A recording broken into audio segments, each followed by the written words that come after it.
Добрый день, меня зовут Виктория, вы на канале Таро от Вики. Как известно, с 18 июля 2023 года и по 11 января 2025 года у нас наступает период смены кармических узлов. И данный период характеризуется тем, что с оси Телец-Скорпион кармические узлы переходят на ось Овен-Весы. И данный период характеризуется тем, что людям придется проявлять свои внутренние черты, такие как активность, целеустремленность, амбиции, решительность. И также в этот период могут распадаться многие союзы. Это касается как глобальных вопросов, так и личных взаимоотношений. И мы сейчас посмотрим по каждому знаку зодиака совет на данный период, то есть это тенденция, да, потому что период такой у нас глобальный. Недавно выходил у меня уже гороскоп Таро на 2024 год, там более подробно разбиралась по всем сферам жизни, а здесь мы посмотрим как совет, как тенденция о том, как нам нужно поступать, как не нужно, чего не нужно делать ни в коем случае, какие будут складываться обстоятельства, которые от нас не зависят, на что мы можем сами повлиять. Так что достанем из колод 4 карты. Колоды я буду использовать Таро книга теней, том 1 и том 2. Том 1 у нас называется «Как вверху». Он рассматривает как раз более глобальные вопросы, поэтому мы будем из этой колоды доставать карту о том, какие обстоятельства от нас независящие будут влиять на наш период. И том 2 будем, который называется «Так и внизу», да, потому что у нас все взаимосвязано. Это такой известный закон. То есть как наверху, так и внизу. Какое влияние будет сверху, так мы и будем поступать. И так же, как мы поступаем, так же и мы влияем на какие-то процессы, которые формируют глобальное поведение, скажем так, может быть, всего человечества. Несколько пафосно, но кому интересно, об этом законе могут подробно почитать отдельно книги, и интернет, и различные источники. Итак, давайте начнем с Овна.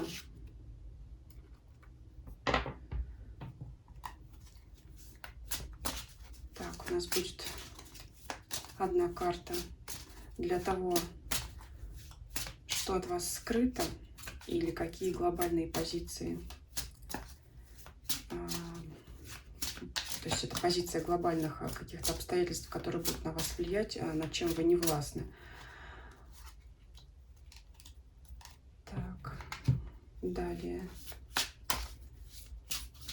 То, о чем вы знаете, то, на что вы можете повлиять, либо то, как вам нужно себя вести в данный период. То, что нужно делать, чтобы достичь своих целей, то, чего делать не стоит. Итак, давайте начнем уж с того, что нам ближе, да, с земного, с нашего, с колоды, как и внизу. Рассмотрим в целом, да, то, что вы знаете, чем будет характеризоваться данный период. Умеренностью. Если вы поставили для себя какие-то планы, несмотря на то, что вы и сами Овен, да, это как бы ваша ось задействована будет в данный период, тем не менее, смотрите, вы и так решительны по своей сути, по своей природе, и еще плюс, и кармические узлы накладывают на вас такой отпечаток того, что нужно вроде бы как действовать еще более решительно, еще более... Ну, вот здесь аркан говорит, что не надо бежать вдвое быстрее, чем вы можете. То есть сейчас посмотрим дальше арканы, что нужно делать, что не нужно. Но в целом карта характеризуется то, что вам, может быть, не стоит сразу браться за несколько дел, а быть более умеренным. Здесь вот у нас на картинке изображено, значит, тут всякие различные яства, всякие вкусности. И, как известно, чревоугодие никому на пользу не пойдет в конечном итоге. Поэтому здесь в любом случае вы будете активны, потому что, как я уже сказала, это ваша ось в первую очередь. И Я думаю, что здесь карта советует все-таки быть более разборчивым в целях, да, не как вот здесь у нас богатый стол, не кидаться на все и сразу. Давайте дальше подробнее разберем, что вам нужно делать в данный период. Семерка кубков. Вообще-то это карта иллюзий, но в данном контексте как раз она подчеркивает то, что я уже сказала ранее. Вам следует задуматься, потому что здесь вот и девушка у нас такая задумчивая, и у нее много планов и идей, и она в своих идеях может в конечном итоге просто потеряться, либо взявшись за все и сразу, просто не доделать то, к чему она стремится. Чего делать не стоит? Девятка пентаклей. Не стоит почивать на лаврах. Смотрите, вот я как раз искала ответ на вопрос, в чем будет активность и решительность. Вот как раз о том, что я уже сказала. То есть все, чего вы добьетесь, вы, конечно, можете этим насладиться, как здесь у нас, да, уже было сказано ранее, но вам не стоит оставаться на достигнутом. Карта говорит о том, что все-таки нужно избрать для себя главную цель в данном периоде, двигаться к ней, не распыляться, не, как это говорится, не размениваться по мелочам, да, то есть выбрать для себя что-то глобальное и двигаться в этом направлении, то есть в каком-то одном направлении. В этом плане вот умеренность у нас проявляется как раз не в том, чтобы сесть и выжидать, нет, этот период активности, решительности, как я уже сказала, тем более для овнов, а в том, что здесь следует по достижению ваших результатов, то есть после сбора урожая, нужно уже что? Готовить семена на следующий год. Вот и вам нужно после того, как вы достигли того, чего вы хотели в личной ли жизни, в работе или в карьере, в финансовых успехах вы каких-то добились, приобрели недвижимость, то есть вам нужно дальше избирать следующую цель для того, чтобы к ней идти. Это будет как поддержание союзов романтических, партнерских. Да, потому что период также характеризует и распад отношений. То есть если вы находитесь в стабильных отношениях с партнером, вам нужно также работать над тем, чтобы поддерживать этот союз, потому что период, как я уже сказала, также может характеризоваться распадами различных союзов. Если это какой-то сложившийся коллектив на работе, также, возможно, надо будет поработать над тем, чтобы его укрепить, чтобы там, скажем так, поверхностное отношение к этому не привело к распаду этого союза. И то есть избирайте для себя какую-то цель и продвигайтесь к ней именно. Все-таки решительность проявлять надо, но в одной цели. Так, и давайте посмотрим на обстоятельства свыше, над которыми мы не властны, либо что-то, чего мы не предполагаем. Пятерка воды. Ну, придется побороться. И раз уж это говорит о каких-то тайных, секретных обстоятельствах, возможно, вы столкнетесь с тем, что вам нужно преодолеть, и это событие, либо это может быть конкретный человек, от которого вы этого не ожидали. И такие события, с которыми вы еще не сталкивались и не предполагали столкнуться. Это по пятерке воды младший аркан. Я думаю, что это, возможно, даже, знаете, такое событие довольно мелкого масштаба, которым вы могли просто пренебречь. Либо вы всегда избегали таких ситуаций, преодолевали такие обстоятельства с легкостью и решили не обращать на них внимания, закрыть глаза, и тут вдруг вы столкнетесь с чем-то таким, с какой-то мелкой неприятностью, которая, знаете, может выбить вас из колеи. И здесь вот как раз нужно проявить свою решительность и активность по вот данной оси кармических узлов. Есть будут неприятности, возможно, вы... это, знаете, как вот эта позиция обстоятельств непреодолимой силы. Здесь есть шанс побороться. Возможно, вот эти самые обстоятельства, они затянут период достижения вашей цели, опять же, по карте умеренности. Что-то будет затянуто. Но, тем не менее, карта говорит о том, что вам идти вперед, надо продолжать строить планы по одной цели. Да? Поэтому здесь не расстраивайтесь, что выпала карта препятствий. Не всегда мы властны над обстоятельствами. Единственное, что мы можем сделать, это, зная их, обратить на них свое внимание, потому что вот когда у меня в комментариях, у других тарологов пишут, что это ужасный расклад. Ну, извините, как из песни слов не выкинешь, так и из колоды Таро таких вот сложных арканов, скажем так, тоже не выкинешь. Нет, выкинуть-то, конечно, можно, но я этого, например, не делаю. И не считаю это нужным. Считаю, что нужно лучше предупредить себя. Потому что, как я сказала, это какое-то такое, мне кажется, по этой карте обстоятельства, на которые вы просто можете не обратить внимания в силу его незначительности, когда вы сталкивались с подобным ранее.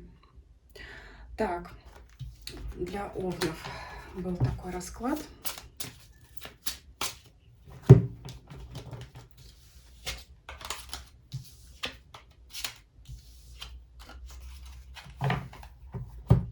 Переходим к тельцам. Тельцы, что вас ожидает на загаданный период? С чем вам придется столкнуться, что нужно делать, чего не стоит. Так, значит, у нас первая позиция. Это тайное, скрытое обстоятельство, на которое мы повлиять не в силах.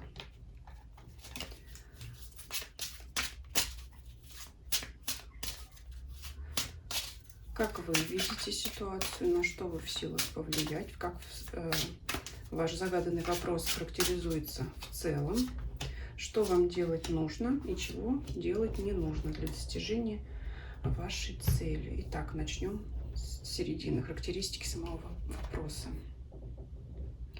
Шестерка кубков. А вот по данной карте, как всегда говорят, либо это вопрос детей, то есть размышления о своем потомстве. Для кого это уже дети, это, значит, может быть погружение в занятия детьми, семьей, может быть в их развитие, либо для того, кто хочет завести ребенка, то это значит работа над этим вопросом. Либо если ваш загаданный вопрос не касается детей, беременности, это вопрос возвращения к прошлому, мыслями своими. То есть это вопрос, может быть, раздумьях на какой-то конкретной ситуации, либо, если говорить глобально, размышления о том жизненном опыте, который вы получили. Давайте смотреть дальше. Будем смотреть, как это можно соотнести с периодом смены кармических узлов. Все-таки у нас тема главная на период, когда вот будут такие глобальные изменения. Давайте посмотрим, что вы можете сделать для достижения цели, решения вопроса, который вы загадали. Тройка жезлов. Вот та самая карта решительности, активности, которую вам следует проявить. Смотрите, в связке с шестеркой кубков, это может быть, коль уж вы тут возвращаетесь к вопросам прошлого, это может быть возобновление дела, которое вы начинали раньше, но в силу каких-то обстоятельств вам пришлось забросить или отложить, вы можете к нему вернуться и решительно продолжать им заниматься. Карты здесь говорят о том, что здесь вас может ожидать успех. Может быть, какие-то... Вот смотрите, здесь девушка расслабленная у нас, а там за дверью почтальон. То есть это какое-то, может быть, приятное известие, связанное с тем, что, знаете, как весточка о том, что вам придет какой-то знак о том, что вам нужно продолжать свою деятельность дальше. Причем, скорее всего, это деятельность, как я уже сказала, да, которая из прошлого была. То есть тройка жезлов, это вроде как еще и в халатике, да, вроде как еще и расслабленная, но уже свечи горят красные, ярким пламенем, кругом здесь саламандры, масть огня, то есть девушка сидит возле камина, то есть она уже еще не начала что-то делать, но она уже точно знает, что она пойдет к своей цели дальше, тем более, что здесь вот ей будет знак в виде письма, сообщения. Это, знаете, это может быть непосредственно письмо к вам, электронное, бумажное, это не важно. А так и это может быть информация, случайно услышанная от прохожих, Это может быть информация, когда вы фоном, например, смотрели какой-то новостной выпуск, вы можете для себя понять, ага, ну вот теперь точно, теперь настал момент, когда я уверен или уверена в том, что надо продолжать действовать дальше. Ну, то же самое, если все-таки вас интересует вопрос детей и семьи по шестерке кубков, это может быть интерес продолжать заниматься с детьми в плане их развития в каком-либо, может быть, творческом вопросе. Может быть, кто-то решит нанять репетитора, может быть, кто-то решит изучать с детьми язык с ранних лет, там, да. Ну, вот что-то такое. Ну, это очень, опять же, активное желание, стремление, намерение даже. То есть желание у нас и намерение несколько отличаются. Желание — это вот когда просто вот мне бы хотелось, я бы хотела. А намерение — это же все. Все, я встаю, я начинаю, я делаю, я уверена в том, что я этого хочу. То есть здесь еще именно желание продолжить заниматься этим делом. Чего вам делать не стоит? Девятка мечей. Ну, безусловно, не стоит впадать в отчаяние, и я бы сказала здесь в сомнение. Здесь отчаяние даже не вяжется, хотя девятка мечей сложная, тяжелая карта. Судя по тому, как здесь девушка намерена развивать свое дело, могут появиться, знаете, такие, как говорят, вот мелкие пакостники, которые вам, это люди или, опять же, сообщение, информация где-то в сети, в каких-то, в любых источниках, которые вам может навеивать такие мысли, ну зачем? Ну зачем вот тебе это надо? Ну у тебя вот ничего не получится. Ну сколько таких, как ты? Но нет, ни в коем случае не поддаваться не своим внутренним мыслям, таким вот сомнениям, что ну может быть, ну зачем? Ну, наверное, мне ничего не получится опять. Ну я же забрасывала уже это дело.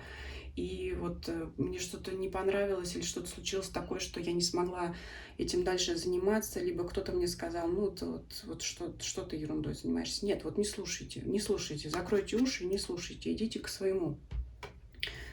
Вот тут вот смотрите на свой огонь, на свой внутренний жар, внутреннее желание вот это поддерживать и продолжать свое дело. Давайте посмотрим на обстоятельства, которые от вас не зависят, либо что от вас скрыто. Элементаль воздуха. Ну, знаете, придется побороться. Элементаль воздуха — это как паш мечей. Это могут быть, знаете, опять же, если это смотреть как человек, это могут быть колкости от людей по вашей цели. То есть, если вы с кем-то воодушевленно поделились, что вот я задумала там, да, продолжать свое дело или возобновить его, или вот что-то вот я хочу сделать, добиться такой-то, такой-то цели конкретной вашей, вам будут, опять же, вот они говорить, вот эти вот, как я уже сказала, мелкие пакостники, но в позиции скрытого, это может говорить о том, что это будут говорить вам люди, от которых вы этого не ожидали. Может быть, те, которые раньше вас поддерживали, а смотря на то, что вы это дело забросили, они уже могут в вас засомневаться, то есть ты же уже бросала это, и вдруг вы ожидаете от них поддержки, а от них придет совсем не поддержка, а вот такие колкости. Ну, придется вот вам это перебороть и проявить свою решительность, опять же, по оси Овен. Овен весы, поэтому вот у нас здесь выходит характеристика того, что Овен у нас решительный, поэтому вы должны проявлять свою решительность в достижении своей цели, задачи. И иметь в виду, что по нижнему узлу, южному весам, когда союзы распадаются, здесь не то, что у вас какой-то распад союза, развал взаимоотношений, нет, здесь скорее отсутствие поддержки, да, от тех, от кого вы раньше ее получали. Ну, это что-то вот такое, мелкие колкости, опять же. Если вы вот... Опять же, те же самые какие-то новости, которые вы будете изучать по своему вопросу, например, когда вы будете, если вы будете развиваться, чтобы достичь своей цели, да, изучать какие-то новые знания, обновлять уже полученные знания, то можете вот наталкиваться на такую информацию, в которой, опять же, вас будет вводить в сомнение. Но я уже сказала, что здесь сомневаться вам не стоит. Поэтому смело идите и добивайтесь своей цели, если вы когда-то ее уже начинали, особенно, да, вот здесь скорее говорится о том, что нужно продолжить то, что было заброшено. вряд ли это цель новая. Либо, ну, это может быть новый проект, но опять же, вот это старые мысли, да, может, если вы, например, я говорю, например, занимались торговлей каких-то одних товаров, вас не оставила мысль о том, что вы хотите заниматься этой торговой деятельностью, ну, например, можете попробовать это в каком-то другом виде товара. Но в целом карта говорит о возврате к тому, что вы уже предпринимали ранее. Так, тельцы, спасибо за просмотр. Переходим к близнецам. Так, близнецы, что вас ожидает на загаданный период? Позиция того, что над нами не властно, либо позиция скрытого влияния на нас извне. И характеристика того, что вы знаете, того, что вы можете изменить. Общая характеристика ситуации того, что вам нужно делать и что вам делать не нужно для достижения цели. Итак, начнем с характеристики вопроса в целом. Тройка пентаклей – это мастерство. Что такое мастерство? В первую очередь это полученный навык, отточенный практически до идеала. Да? Мастер – это человек, который может все или почти все. Это касается любых сфер вашей жизни в зависимости от того, что вас интересует на загаданный период. Это могут быть и личные отношения, то есть вы наконец-то научились, как вести себя с партнером, да? Как, может быть, подстраиваться друг под друга, как сглаживать углы. Это может быть само творчество, как изображено здесь, да? То есть вы очень хорошо владеете каким-то навыком, ну, например, как здесь художественным, музыкальным, то есть это могут быть вопросы того, что вы будете достигать или достигли уже совершенства в карьере вашей. То есть вы уже стали профессионалом, может быть, очень даже известным, к которому обращаются, который на расхват. То есть здесь вот такие характеристики на данный период. Скорее характеризуют тех, кто уже достиг мастерства. Ну, если нет, то всеми силами будете вы стремиться к тому, чтобы развить в себе эти навыки, да, и получить вот, как бы сказать, высшую награду, как там, черный пояс Пократа, чтобы стать профессионалом вот в загаданном вопросе, даже в личных взаимоотношениях, да. Итак, давайте посмотрим. Но это уже говорит о вашей решительности и активности. Ну, вялый, пассивный человек, ну, вряд ли он когда-то добьется таких вот вершин мастерства своего. Поэтому здесь у нас Овен себя уже проявил по кармическим узлам, по оси Овен весы. Давайте посмотрим, что вам нужно делать, как себя вести. Тройка мечей. Так, тройка мечей. По данной карте, я думаю, карта сложная, опять же, тройка мечей, карта разбитого сердца. Но вам здесь, знаете, надо, чтобы еще больше стать мастером, работать над переживаниями, над неудачами. Здесь вот как раз по северному узлу Овна вам придется взять в кулак всю свою силу и решительность для того, чтобы преодолевать внутренние переживания над неудачами, как крупными, так и мелкими. То есть вот, возможно, этот период для вас будет как вот уроком в плане того, что вам нужно будет работать над своей внутренней силой, работать над тем, чтобы развивать у себя стойкость, ну вот как говорят, нордический характер, именно стойкость, потому что, возможно, вот этого вам будет не хватать для того, чтобы вот обрести свое мастерство в полной мере. Это могут быть, знаете, вот иногда мы являемся профессионалами в каком-то вопросе, но у нас есть неуверенность в себе, и если вдруг нас не признают как мастера, как специалиста, как эксперта в какой-то сфере, то мы начинаем сильно переживать. Если касается это личных отношений, у вас вопрос, это также может быть, как, знаете, хорошая хозяйка в доме, но вам вот как-то вот все равно кажется, что окружающие, может быть, недовольны вашей заботой о них, что им постоянно чего-то не хватает, вы внутренне это переживаете. Это, знаете, может быть еще как комплекс отличника. Все делаю, все в идеале, все шикарно, все вот на высоте, но все равно нам кажется, что вот все что-то не так, и все что-то не то, и что я могу больше. Это вот стремление, знаете, как к полноценному идеалу. Поэтому здесь вот вам надо, опять же, такая в настоящее время знаменитая фраза: немножечко здорового эгоизма и не обращать внимание на какие-то мелочи. Либо если случится что-то более такое событие, которое прям затронет струны вашей души, то работать именно над своим отношением к данной ситуации, потому что карты эти две уже говорят о том, что не вы в чем-то виноваты, что вы делаете не так, а что вы это так воспринимаете, потому что вы вот есть профессионал. Что вам делать не стоит?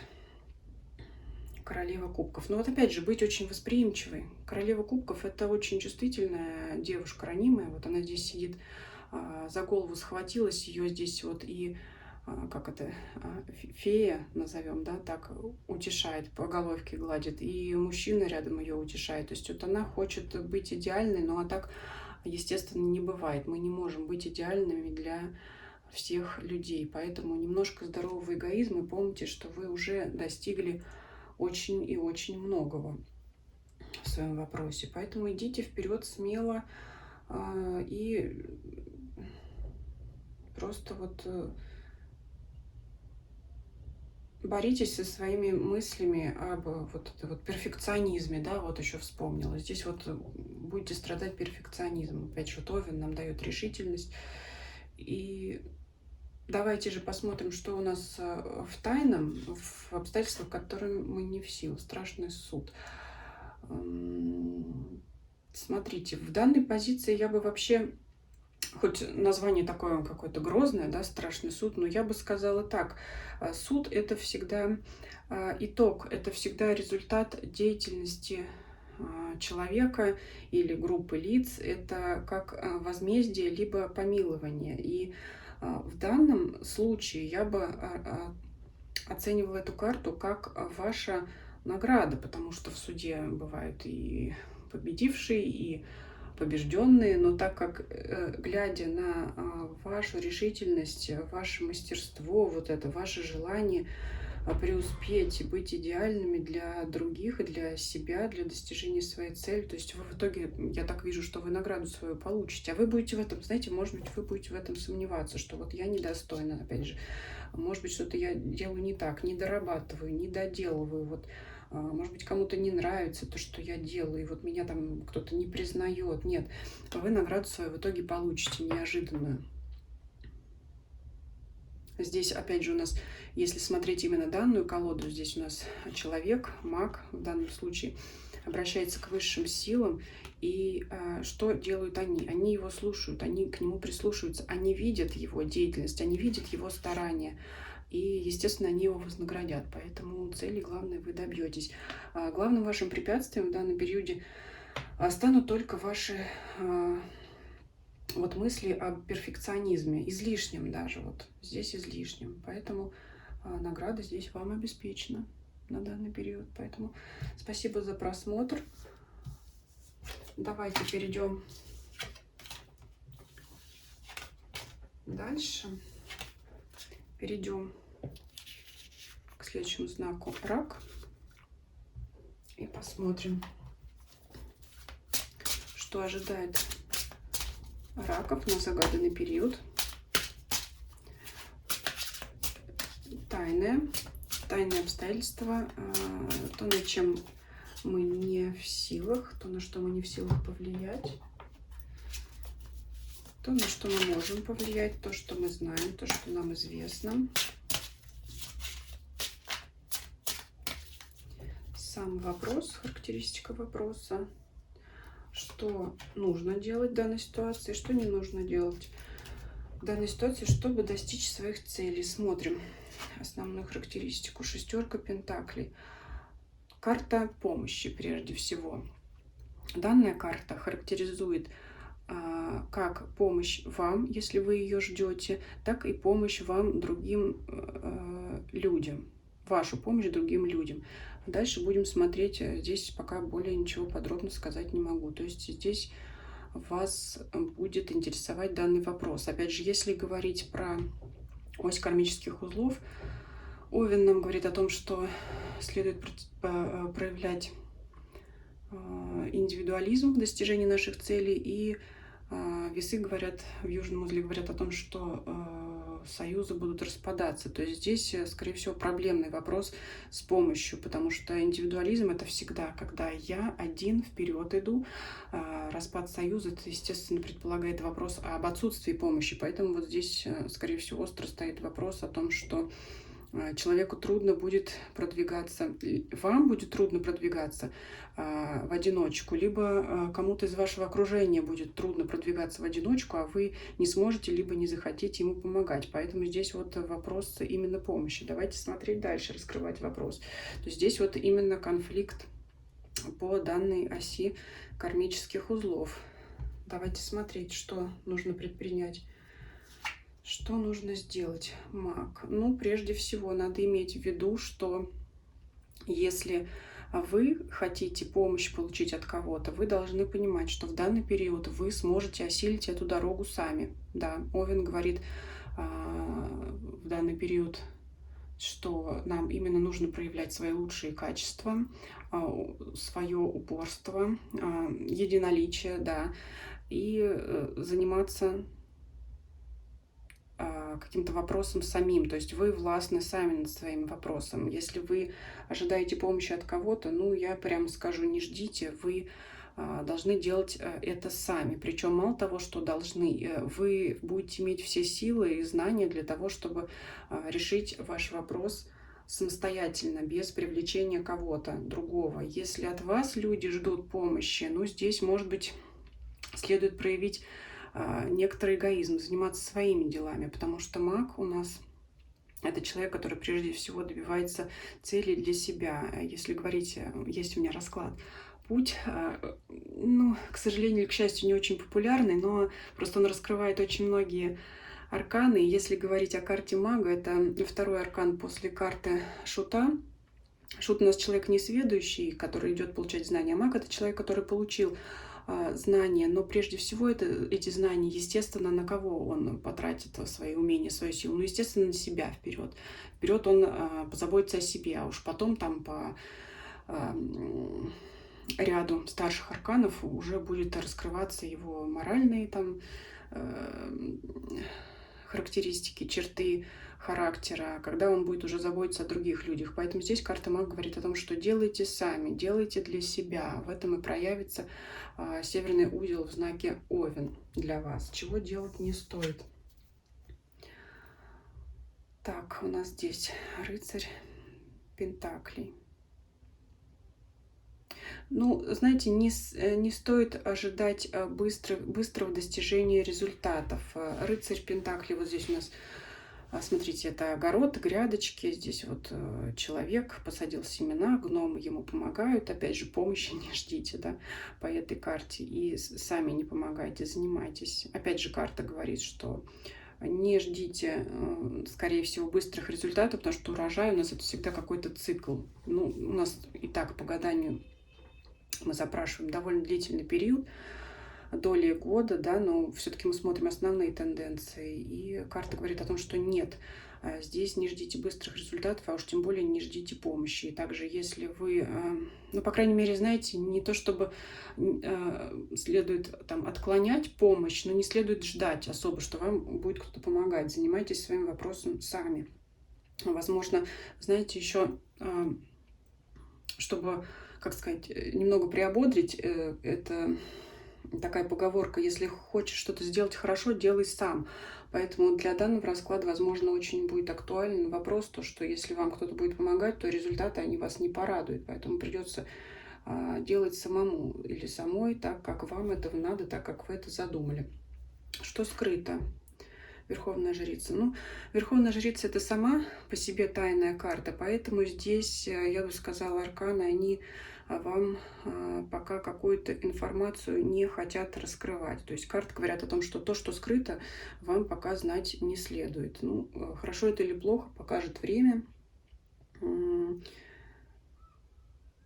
Вот я здесь так трактую эту карту. То есть того, что я уже сказала, вам знать достаточно, потому что Верховная жрица — это карта внутреннего я, закрытости. И здесь вот как бы Вселенная или как вам удобнее или привычнее называть высшие силы, будем называть высшие силы, они говорят, что нет, пока мы вот эту информацию будем держать в тайне, в секрете. И того, что вот уже здесь на бытовом уровне выпало, этого достаточно вам для понимания вашего вопроса. Я думаю, что все-таки здесь очень хорошая характеристика именно того, что если хочешь что-то сделать хорошо, делай сам. Да? Вот в итоге по открытию всех карт ситуация более явно прорисовалась.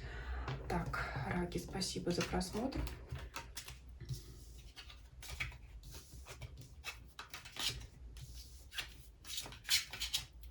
Переходим к львам. Так, львы, что вас ждет на загаданный период? Какие тайны от нас скрыты? Может быть, нам что-то откроет колода. Либо это будут обстоятельства, на которые мы не в силах повлиять. Далее смотрим, на что мы можем повлиять. Сама характеристика вопроса, то, как вы ее видите, что вам делать нужно, чего вам делать не стоит, чтобы добиться своих целей. Итак, что у нас в основе? Карта умеренности. По-моему, уже выпадала такая карта у Овна. Если хотите, пересмотрите данную характеристику. Но это, опять же, данный период не предполагает застоя. Данный период говорит о том, что вам нужно быть разборчивым в своих целях и не кидаться на все сразу. Как я уже говорила, по-моему, у Овнов здесь богатый стол. Это может говорить о...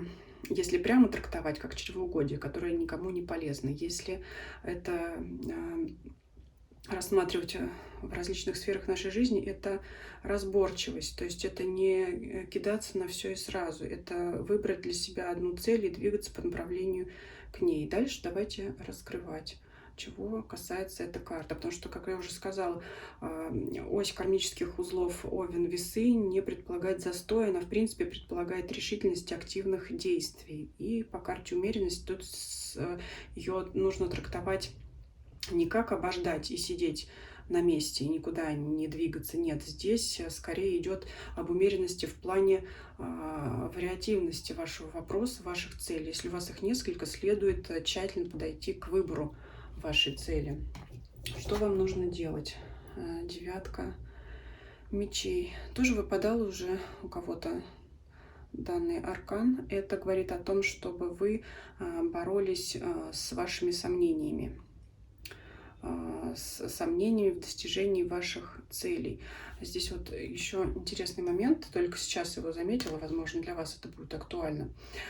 Смотрите, девушка закрылась от вот этих вот сущностей темных, которые ее одолевают. Она не хочет это видеть, не хочет это слышать. В принципе, так и нужно это делать. Но девушка не видит, что за окном к ней стремятся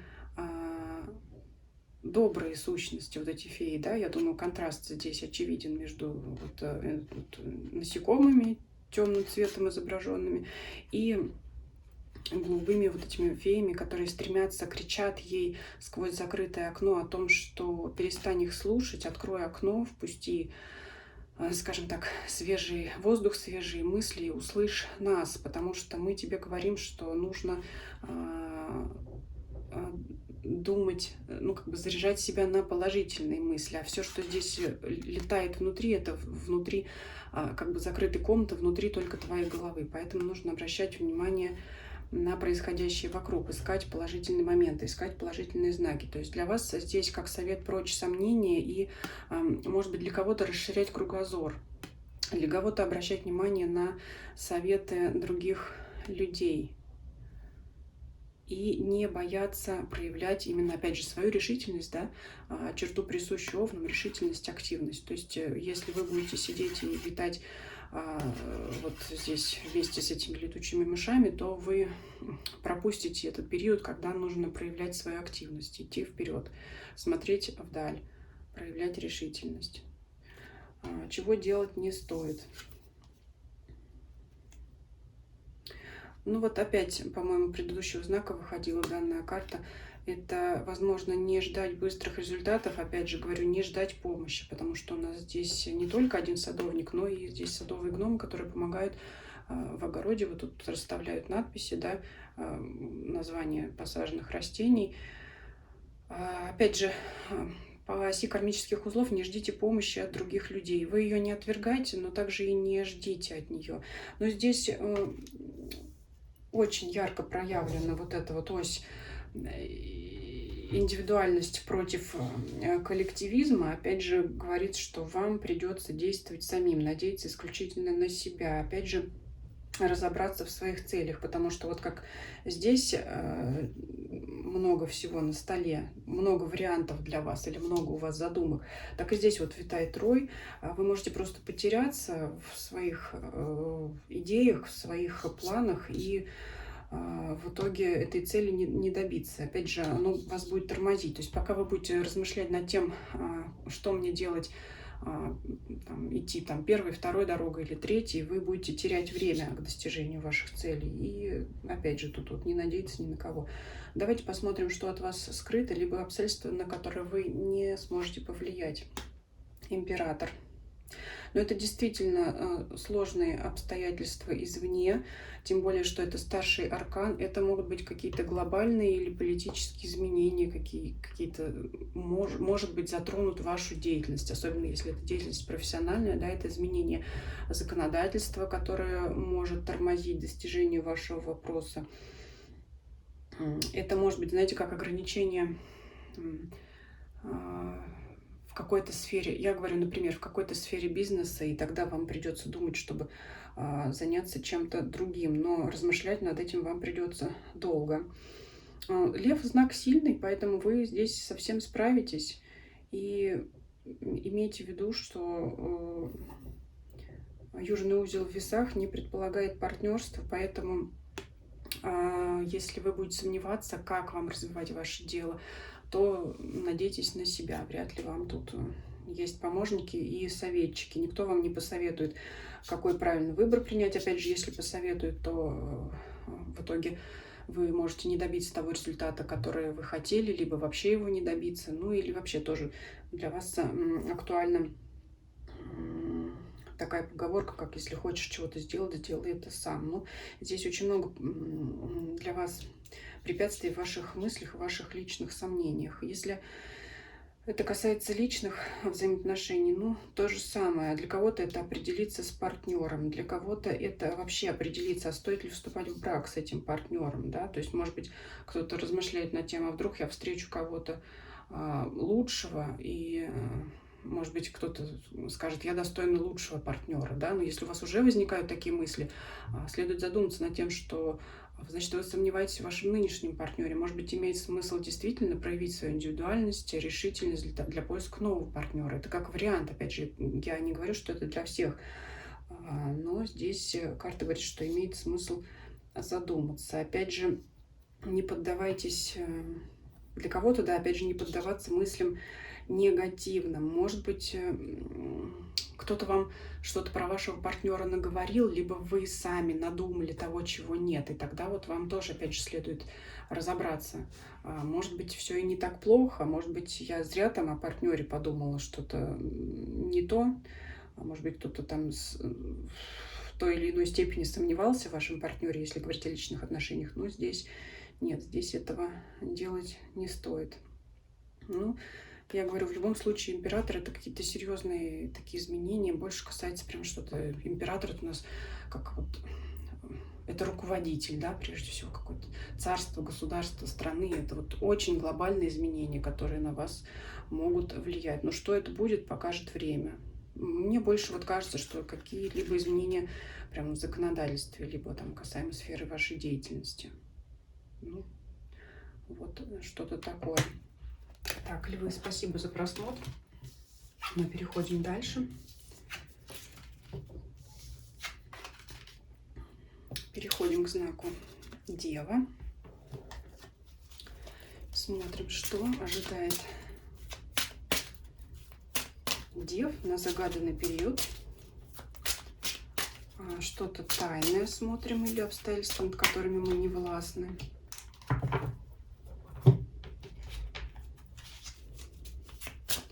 И что для нас видимо, то, что мы знаем, можем изменить.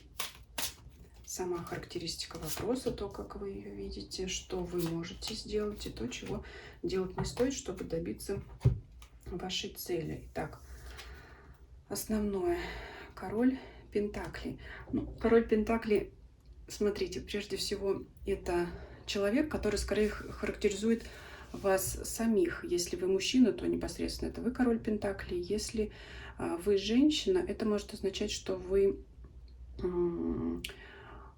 чтобы, знаете, добиться своих результатов, а вы их уже добились по данной карте, это больше касается финансовой и материальной сферы, то что, чтобы получить то, чего вы хотели, то, чего вы добивались, вам пришлось проявить резкие, такие более мужские черты характера, да, то есть взять на себя что-то, не положиться на кого-то, опять же, да, вот она у нас, эта ось Овен, Весы, когда мы по Овну проявляем свою решительность, индивидуальность, можем действовать в одиночку, и как бы отклонение влияния либо помощи других людей. То есть я сама этого добилась, или я сам этого добился. То есть это здесь как модель поведения может проявляться. Либо, если это для вас еще актуальный вопрос получения желаемых результатов, то значит вам следует опять же проявлять такие черты. То есть вот она опять карта говорит, проявлять весь свой опыт, индивидуализм, да, не надеяться на других людей. То есть надеяться только на самого себя. И также карта говорит, все-таки король, в любом случае, это человек опытный, знающий, как управлять своим, скорее, хозяйством, либо, если это личные отношения, семьей, то есть как вести там уклад жизни. И, ну, если кто ищет пару, то, значит, вот опять же совет проявлять такие черты хозяйственности, может быть, экономности. Тут вот все-таки у нас идет в материальную сферу. Это хозяйственность, экономность, желание заработать денег. То есть здесь карта советует вот быть таким человеком. Я бы сказала, серьезность, да, такую какую-то проявить. Вот. Давайте смотреть дальше, что нам здесь еще карта рассказывает. Здесь у нас веселье карта не предполагает. Король Пентаклей. Ну, конечно, тут, в принципе, у нас праздник на карте. Веселиться только тогда, когда вы добьетесь этой цели. А пока собрать всю волю в кулак и надеяться только на себя. Что нужно делать? Карта Дьявола. Очень интересно. Ну, знаете, если говорить прямо, я бы сказала, ну, идти к своей цели всеми возможными и невозможными способами. Тут у нас такая очень веселая, игривая карта Дьявола, да, то есть это какое-то такое очень завлекательное вкусное мороженое, и, может быть, оно уже и не первое, да, потому что карта Дьявола — это чрезмерное удовольствие, это наши страсти, да, вот для кого-то сладкое, значит, тоже страсть. И здесь, я думаю, что карта говорит вам о том, что решительность по северному узлу в знаке Овен для вас будет проявляться именно в том, чтобы кто-то даже пойдет по головам для достижения своей цели. То есть, может, кто-то из вас не будет гнушаться различными способами для того, чтобы этого добиться. Если вы хотите успехов в карьере, то, ну, вы не постоите ни перед чем, не пожалеете своих коллег для того, чтобы занять более высокую должность, да, и угрызения совести здесь вряд ли будут вас мучить. Ну, знаете, по карте Король Пентаклей, собственно, а почему они должны вас мучить, если вы этого достойны? Если вы это знаете, да, если вы считаете себя достойным. Ну, время индивидуализма, время, может быть, даже эгоизма, ну, так оно и есть. То есть здесь достижение цели любыми способами. И здесь эта позиция вообще в карте совета. Я не знаю, конечно, это вам решать, Хотите вы, желаете ли вы, есть ли у вас возможность, но это именно позиция «не постою ни перед чем для достижения своей цели». Вот если у вас какие-то будут сомнения там моральные, да, это будет ваш выбор, то, как вам себя вести. Либо вы приступите через эту мораль, но получите желаемого, либо вы останетесь в пределах нормах там таких у нас духовных законов, скажем так, или касаемо религии, да, кто, смотря у кого какое мировоззрение, либо если вы останетесь в этих рамках, то добиться желаемого вам будет очень трудно. Поэтому здесь вот вторая порция мороженого, знаете, это вот это все к вам. Вот хочу и буду это иметь, и добьюсь это любыми способами. Даже если после сладкого у меня испортится фигура, я все равно хочу это сделать, я все равно заслужу. Если я хочу эту должность, то я обойду своих коллег, и мне все равно, как они потом будут ко мне относиться, и что они будут говорить у меня за спиной. Поэтому здесь, с одной стороны, достижение цели, с другой стороны, вопросы духовности и морали, о том, как будет ли вам комфортно потом в этом отношении. Поэтому карта говорит, да, вы цели добьетесь, но имейте в виду, хотите ли вы использовать те способы, которые вы хотите применить, либо нет. Но это однозначно вопросы вот здесь вот все-таки опыта, то, что вы знаете, как делать. Либо вы видели, как это делают другие люди, и, возможно, еще не пробовали сами так же поступить. Ну, вот для вас вот что-то такое характерно в данный период. Чего делать не нужно. Интересный вообще у вас расклад. Семерка пентаклей.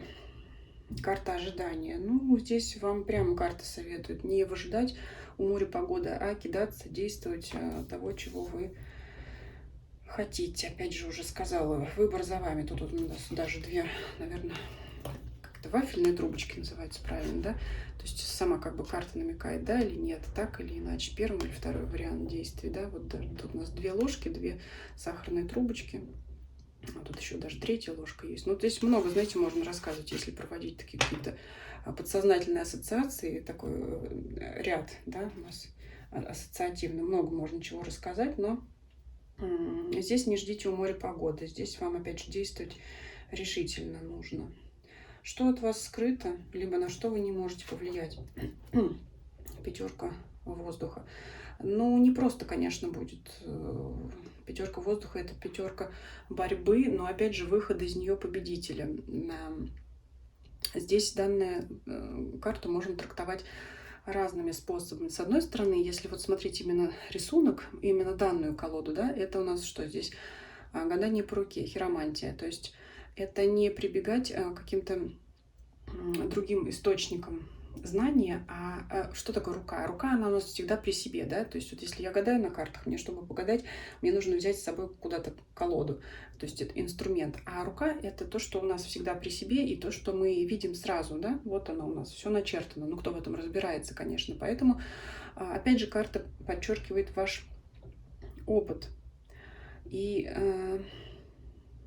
скажем так, в позиции обстоятельств, которые вы не сможете преодолеть, данная карта говорит о том, что вряд ли кто-то на вас повлияет своим другим мнением. Это то, что вот либо вам дано свыше ваши знания, то есть высшие силы, они будут вам благоприятствовать, они уже в вас заложили все навыки и знания для того, чтобы вы этой цели добились. С другой стороны, если это пятерку воздуха рассматривать как пятерку мечей, потому что воздух — это стихия, которая у нас по карте мечей проходит, это всегда победитель, но опять же, доволен ли он будет своей победой? Вот для вас здесь именно актуально достижение целей, но для этого вам все-таки следует принять решение, будете ли вы рады, что вы вышли победителем и что вы добились своей цели, потому что вдруг там вас не поймут окружающие, либо вас кто-то не поддержит. Но опять же, данный период смены кармических узлов говорит, что вряд ли вам будет интересно мнение других людей. Приоритет цели здесь скорее для вас, чем мнение окружающих. Ну, возможно, все к тому и шло, возможно, так тому и быть, потому что наконец-то и на вашей улице, да, как говорят, опрокинется грузовик с мороженым, и наконец-то и на вашей улице настанет вот этот вот самый праздник. Может быть, это как раз то время, когда ваша цель наконец-то должна быть достигнута. Раз уж высшие силы этому благоволят, да, все написали на вашей руке. Так, интересный такой сложный расклад тут несколько такой двойственный, который говорит о том, что надо задуматься, да, между материальным и духовным, но решение принимать вам. Переходим к весам. И посмотрим, что тайного на загаданный период для весов расскажут нам карты. Или обстоятельства, на которые мы не можем повлиять. И то, что мы знаем, то, на что мы повлиять можем. Описание самого вопроса, характеристика вопроса, что нужно сделать для достижения своей цели, что делать не нужно. Итак, сам вопрос, о чем у нас здесь. Пятерка жезлов, но это борьба. Опять же, если мы рассматриваем тему смены кармических узлов, карта говорит о том, что неблагоприятна работа, нахождение в коллективе, потому что весы в южный узел в весах говорит о том, что работа и любая деятельность или действие в коллективе, она не принесет вам реализации ваших целей. Поэтому здесь вот вообще изображены коллеги по работе, и явно они спорят. И вот здесь, знаете, вопрос о принятии единоличного решения. То есть решение, которое примете вы, для вас оно будет единственно верным и правильным. Вряд ли следует прислушаться к мнению окружающих. Если мы говорим о семье, о личных отношениях, ну то же самое. Карта говорит об индивидуализме и эгоизме. То есть следует вести себя так, как вы этого хотите, чтобы добиться ваших целей. Опять же, только вам решать, идти ли все-таки на компромисс, чтобы, например, сохранить союз, потому что пятерка жезлов — карта борьбы, карта противостояния, либо стоять на своем. Но если вы хотите добиваться цели, безусловно, следует стоять на своем. А если вам более ценны отношения, личные отношения, партнерские отношения, ну тогда, конечно, выбор за вами. Просто карта говорит о том, что вот будет некий такой, может быть, даже острый период. Для кого-то споров, для кого-то конфликтов, для кого-то даже раздоров. У всех по-разному. Но это именно столкновение различных точек зрения. Что нужно делать? Шестерка жезлов. Ну, здесь, безусловно, совет идти к своей цели. И более того, вы в своем успехе, в своей правоте уверены. Не знаю, что тут еще можно добавить, потому что, ну, здесь, безусловное движение вперед и вверх. И, как говорят, когда куда-то взбираешься, не смотреть вниз. Вот здесь девушка, она смотрит только вверх, тянется за следующей саламандрой, да, ну, может быть, это здесь можно трактовать как следующая наша цель, план, желание, только идет вперед и вверх, и не оглядывается вниз, может быть, даже не наглядывается на мнение окружающих людей. Опять же, да, вот ваша здесь решительность. Вот у нас, знаете, вот как в этом раскладе уже вот какой, смотрю, знак весы ваш. Весы, кстати, 7-й дом. Южный кармический узел — это, опять же, партнерство, это взаимодействие с кем-то, иногда сомнения, колебания, но здесь нет, здесь только что-то одно. И я один, и вот я иду вперед, несмотря ни на что. Поэтому здесь вот партнерство в данный период для вас оно не актуально будет. Впрочем, как пока по раскладам и для всех остальных знаков. Что делать не стоит?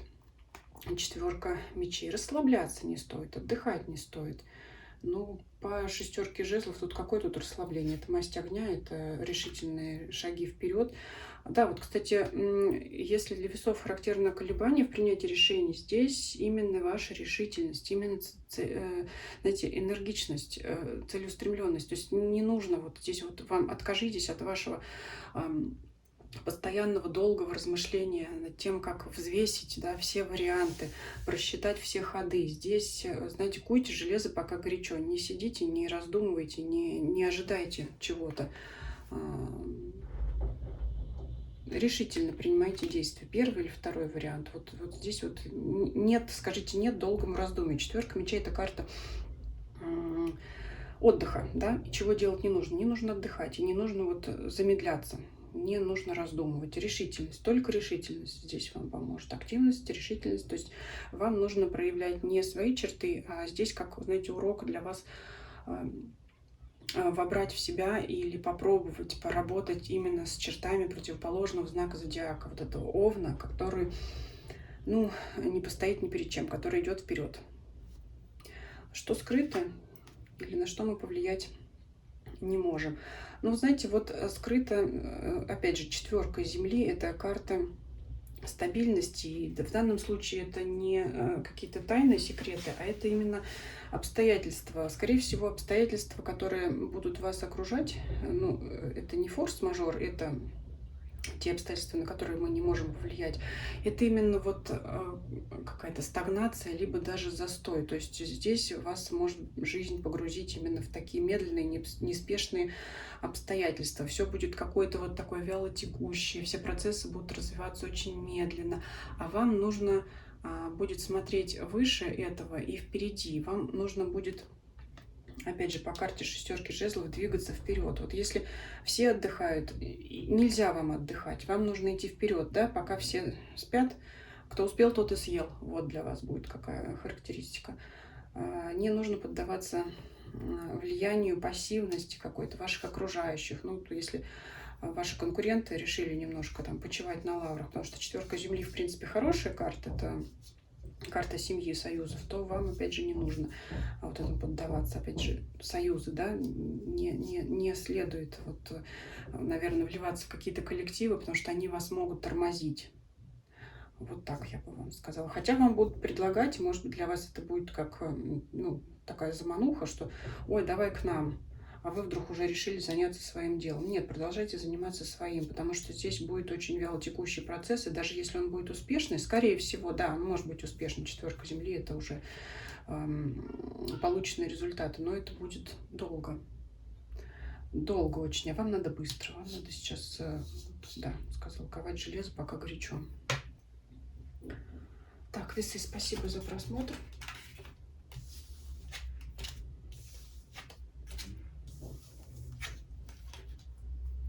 Переходим к Скорпиону. Скорпионы, что ожидает вас на загаданный период? Тайные скрытые обстоятельства, на которые мы не можем повлиять.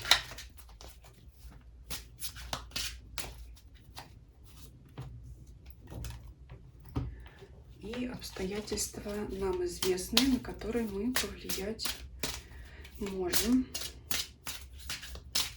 В том числе, что вы знаете, основная характеристика данного вопроса, что вам делать нужно, чтобы достичь свою цель, и чего делать не нужно. Так, смотрим сам вопрос.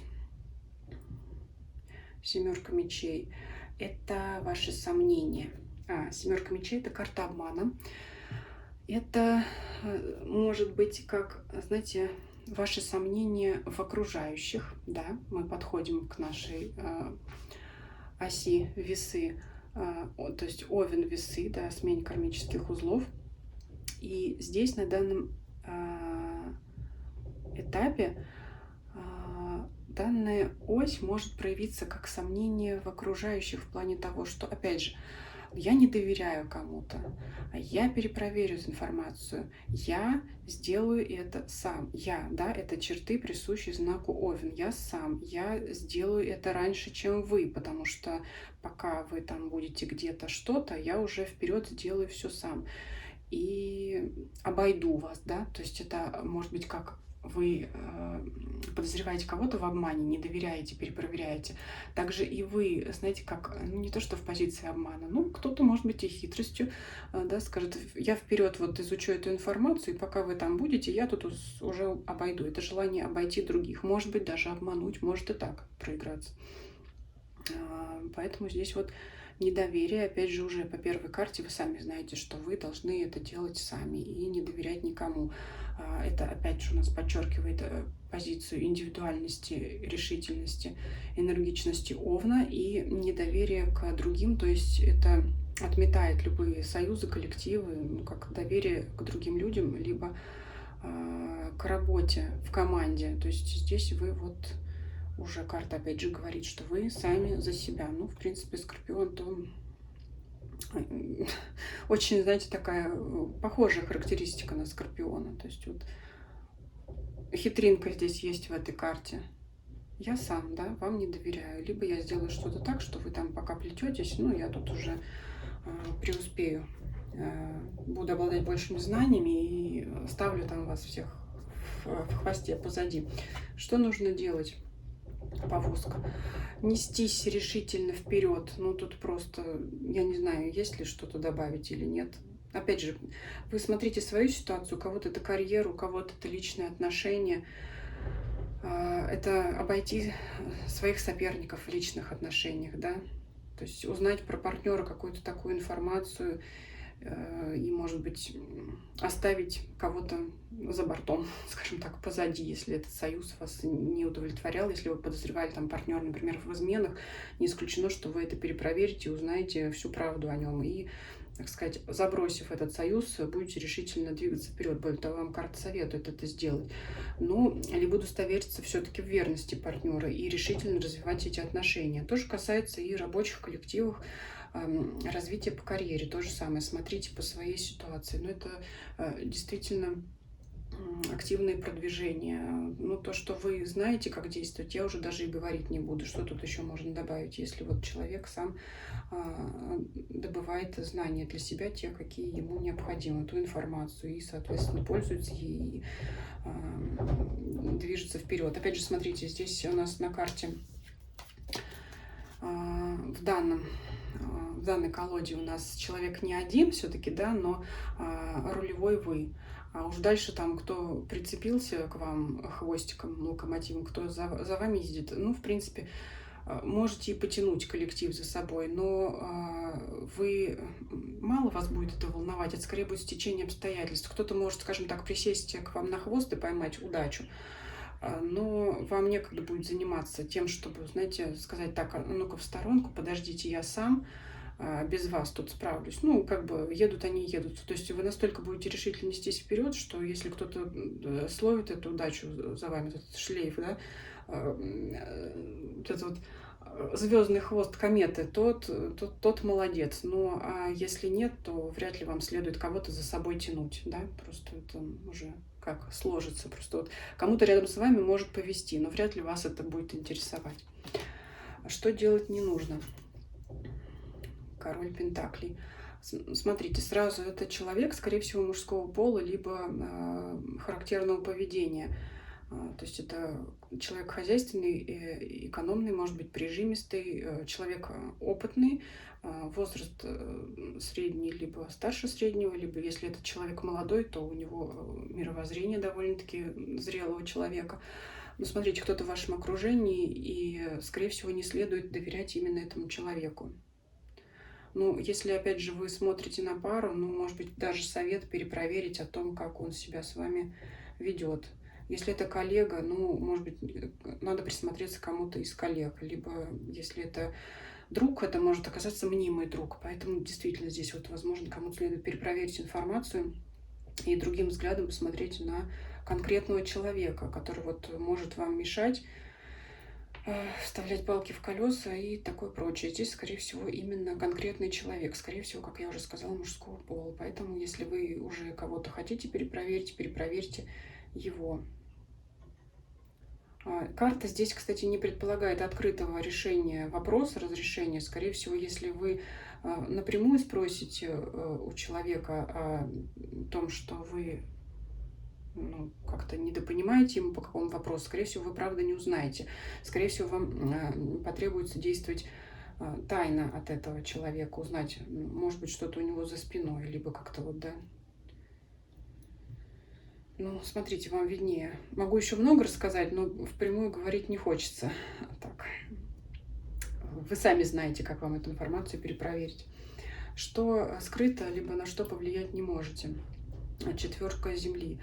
Тоже выпадала, по-моему, предыдущего знака эта карта. Это окружающая статичность и стагнация, застой, пассивность в любых сферах вашей жизни. Вот она вас будет тормозить. Это вялотекущие процессы. Это вот, знаете, как долгие очереди. Может быть, когда вы записались, взяли талон там в какой-то центр для решения ваших там юридических вопросов, и вот очень долго это будете ожидать. Но здесь, скорее всего, вряд ли вам удастся это побороть самостоятельно, потому что именно вот, ну, скажем так, знаете, система не дает пробиться. добиться, поэтому будут обстоятельства, которые вам придется, ну, просто выжидать, просто дождаться нужного момента. А то, что от вас зависит, естественно, вы сделаете сами. То, где вы не властны, то здесь вот придется подождать, да, как я уже сказала, это пример с талоном, когда мы взяли куда-то талон и ждем своей очереди через 30 дней, да, когда же подойдет наша очередь, чтобы пойти в это учреждение и там, например, сдать какие-то бумаги, справки, да, и получить то, что мы хотим. Здесь вот вряд ли удастся, знаете, найти человека, который вас в этой очереди продвинет. Ну, либо это будет сделать крайне тяжело. Вот, смотрите, ну, как всегда, у Скорпиона сильный расклад. Спасибо за просмотр.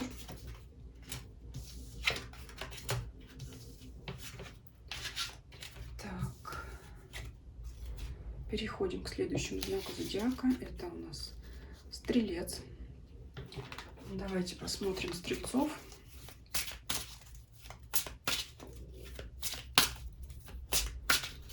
Что скрыто для Стрельцов в загаданный период, либо обстоятельства непреодолимой силы,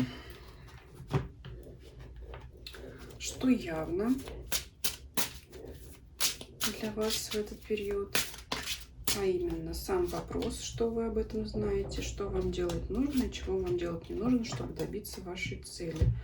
Итак, о чем речь у нас пойдет? Двойка пентаклей. Сомнения. Куда пойти, влево или вправо, какой вариант выбрать, первый и второй, по какому рецепту, как здесь приготовить блюдо. Ну, это, конечно, очень такой узкий вопрос, да, все-таки у нас период очень большой. В общем, как поступить, так или иначе? И вообще, нужно делать или не нужно? То есть здесь главный вопрос – это сомнения. А такой у нас, знаете, ось кармических узлов сомнений не предполагает. Поэтому уже видимо, что такой достаточно проблемный вопрос, исходный у нас, позиция проблемная. Делать или не делать, быть или не быть. Давайте смотреть, что делать. Пятерка мечей. Смотрите, ну делать, конечно, безусловно делать. Безусловно, вам нужно бороться и побеждать. Не сдаваться. Опять же, смотрите, вот карта индивидуализма. Не надеяться на помощь. Вот у нас здесь победитель с кубком и недовольные люди, которые заняли второе серебряное и третье бронзовое место. Конечно, если, например, ваши коллеги как бы подчеркнуто дружелюбно к вам относятся, вашим успехам они рады не будут. Нет, когда вы займете место начальника отдела, они будут вам завидовать. Из этого может сложиться такая очень, знаете, та еще обстановочка в коллективе, даже слово-то какое подобрать. Ну, обстановка завистников, да, опять же, как я уже сказала, и будет такой микроклимат в коллективе неблагоприятный. От того пятерка мечей – это победа, но победа, которая не радует победителя. Это вроде бы и победа, да, мы добились желаемого, первая победа, а в то же время, ну, она нас не удовлетворяет так, как мы на это рассчитывали. То есть никто не радуется-то. Я вот занял место начальника отдела, там, да, какой-то там праздничный обед по этому поводу затеяла, что-то как-то не вижу радостных глаз, да, вы их и не увидите, потому что люди могут вам позавидовать. Это не обязательно на нынешнем месте вашей работы, это может быть, когда вы уйдете на другое место работы, займете позицию, гораздо лучше, займете выше должность, будете лучше получать зарплату, ну, естественно, вы можете услышать: ой, ну какой ты молодец, но вы это поймете по глазам, по словам, что люди вам будут завидовать, и вы будете, может быть, несколько кто-то, особенно люди такие добродушные, будут переживать, на что же я сделал не так, почему за меня никто не радуется, а может быть, мне не нужно было себя так вести. Но здесь проще сомнения опять. Проявляйте свои лидерские качества, не смотрите на коллектив, не слушайте советы тех, кто вас останавливает. Вперед и только вперед, и ни шагу назад. Поэтому здесь вот сейчас ваши сомнения, колебания, так или не так, получится или не получится вот здесь, да, вот могут быть именно сомнения в том, что вы Достойны ли вы этой цели, сомневаетесь вы, вот здесь вот не сомневайтесь. Да, победа, она не будет, знаете, очень такой сладкой, но тем не менее это будет победа. У нас, знаете, как говорят, все-таки есть символ инь и янь, но в жизни это редко бывает истинно черное, истинно белое. Ну, чаще у нас разные оттенки серого случаются в жизни, да. То есть я имею в виду, нет однозначных событий, однозначного отношения, нет только злых людей, нет только добрых людей. Ну, наверное, есть, но это крайне. Все-таки мы выбираем все разные черты, точно так же и победа. Она может быть не такой сладкой, как вы на то рассчитывали. В личных отношениях это, опять же, сомнения в отношениях с партнером. Это может быть, знаете, как дисбаланс. Кто из, например, партнеров в браке должен занимать ведущую роль, женщина или мужчина. То есть вот здесь вот такие вот сомнения в партнерстве. Кто вперед, кто главный. Я не вижу здесь, например, распада браков, распада отношений. Конкретно, если говорить о южном узле знаков весах, который говорит о том, что союзы будут распадаться. Здесь, скорее всего, карта будет говорить о том, что вы будете сомневаться в привычном ходе вещей, и, может быть, задумаетесь о том, чтобы их пересмотреть, чтобы взять на себя главенствующую роль. Если вы женщина, вдруг решите быть локомотивом в ваших отношениях. Если вы мужчина, а женщина раньше вела главную роль в отношениях, то вы решите все-таки взять на себя главенствующую роль. То есть у вас будут посещать мысли о том, чтобы пересмотреть партнерские отношения. Давайте посмотрим, чего делать не стоит. Смерть. Ну, знаете, не стоит опускать руки. Надо понимать, что если ситуация какая-то вот сложившаяся для вас сейчас, вы считаете, что это все провал, конец, то нет. Вот здесь вот дом выставляется на продажу, но вырученные деньги-то от него, скорее всего, пойдут на другой дом, потому что у нас вот здесь один дом фиолетовый, который, скорее всего, продается, а следующий дом у нас вот такой желтенький, яркий, да, вы можете не увидеть за неприятностью, которая у вас сейчас, да, вот здесь вот все-таки грустный человек, а вот здесь, это, наверное, риэлтор.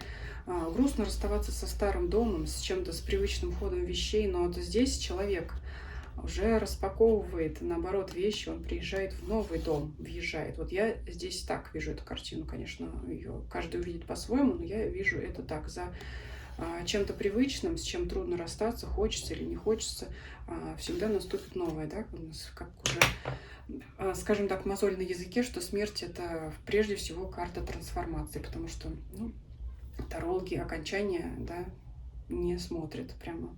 То есть за чем-то, за каким-то окончанием всегда придет новое, поэтому и здесь смотрите, вот вам здесь по данной карте что не следует делать? Не следует забывать о том, что после одного закончившегося периода наступит новый период, причем период с победой. Но с победой такой довольно-таки тяжелый. Могут посещать некоторые сомнения. Но это, опять же, знаете, вопрос не реальности, а ваших мыслей. Да, опять же, ваших сомнений. А сомнения в чем? Ну, способен ли я, достоин ли или достойна? И давайте посмотрим, что скрыто, либо обстоятельства, на которые мы не можем повлиять. Но есть некие силы. Смотрите, в данном раскладе карта представлена как девушка, обладающая здесь мощью, силой, да, не как в классической колоде, где у нас девушка приручила льва. Там все-таки говорится о отношениях между двумя, ну, персонажами. А здесь у нас персонаж один — это влияние высших сил в каком плане? В том плане, что ну, вот был период упадка, как здесь, над чем вы были невластны. Так сложились обстоятельства, такое случилось. А теперь наступает период, когда будет проявляться другая сила, и она принесет вам победу. То есть, смотрите, обстоятельства сами сложатся так, что вы добьетесь желаемого. Поэтому я здесь вот даже, знаете, не вижу прямой призыв каким-то действиям я вижу уже результат. То есть если у других знаков мы рассматривали, как вот по позиции, что делать, выходит аркан, который говорит нам о конкретных действиях, которые нужно предпринять или чего делать не следует. А здесь уже как результат, как уже сложившиеся события. То есть это конкретно победа. Здесь не говорится о том, каким способом вы придете. Высшие силы сами, они вас направят. Обстоятельства сами сложатся так, что они приведут вас к этой победе. Может быть, поэтому здесь будет какой-то возникать, как говорят, синдром самозванца или там, да, что вот как же я так оказался на этом месте, что мне даже мои бывшие коллеги позавидовали. И вот опять же, высшие силы вот повлияют на вас так, что вам даже не придется здесь проявлять вот каких-то действий, потому что, опять же, карта констатирует факт, вот, да, что здесь констатация факта победы, что здесь констатация того факта, что один период закончился и начнется другой. Это, знаете, это как вот, ну, здесь не выпал у нас аркан смена колеса фортуны, но это как смена полос с черную на белую. И вот, наверное, пока вот первый знак, у кого вот северный узел в знаке Овна, как наша индивидуальность, будет проявляться скорее не в конкретных действиях ваших, а в том, чтобы вы оценили себя, свою индивидуальность, именно вспомнили вот о себе, что вы достойны и прочь сомнения. То есть вот как бы, ну, такой интересный расклад, вот как бы я бы сказала, что не придется не то, что сложить руки и сидеть ждать у моря погоды, нет, ну как-то вот само случится, понимаете, вот само случится то, на что вы рассчитываете. Вот она, сила, она высшая, она вам даст того, чего вы хотите. То есть если пока вот какие знаки мы смотрели предыдущие, всем надо будет потрудиться, что-то сделать или чего-то конкретно не делать, там где-то не сидеть, не ныть, а у вас тут само придет, потому что у вас вот этот период, вы уже и так его прожили. Остается только сбросить сомнения внутри себя, внутри своей головы и понять, что вы ценны, как вот индивидуализм Овна должны вот в этом проявить. И опять же, не следует надеяться на какое-то партнерство и коллектив, потому что я уже об этом упомянула, не буду повторяться. И опять же, вряд ли вам придет помощь от других людей, вам придет помощь от высших сил. Поэтому никаких коллективов, никаких партнерств, никакого сотрудничества здесь тоже карта об этом не говорит. Вот они, недовольные лица ваших советчиков, ваших партнеров, ваших коллег, ваших там друзей, даже, может быть, мнимых друзей, да, вот это люди, которые в вас могут сомневаться, которые могут вам завидовать, несмотря на то, какие у вас с ними сложились отношения. Здесь могут быть льстецы, да, по прошествии времени, когда вы достигнете этой победы, здесь такое может быть, но забудьте вот об этом слово сомнение, забудьте просто. Вот этот вот синдром самозванца, прочь его, долой. Вы достойны. Как Овен, да? Как у нас первый дом. Я — это я. Я такой, какой я есть. Я достоин всего, достоин лучшего и большего. Так, интересный расклад. Ну, период сложный был у стрельцов, но вас ожидает, я бы сказала, глобальные изменения. Это все-таки старший у нас аркан. Вот посмотрите, какая сила, какая мощь. Вас ожидает глобальные изменения. Это пока единственный знак, кто, может быть, немножко отдохнет. Но опять же, уже сказала, не совсем бездействовать будет, а как-то вот обстоятельства сами помогут, ну, скажем так, на сленге разрулить эту ситуацию. Переходим к следующему знаку зодиака. Это у нас Козерог. Давайте посмотрим для Козерогов, что от нас скрыто, либо обстоятельства, на которые мы повлиять не можем. И что для нас явно.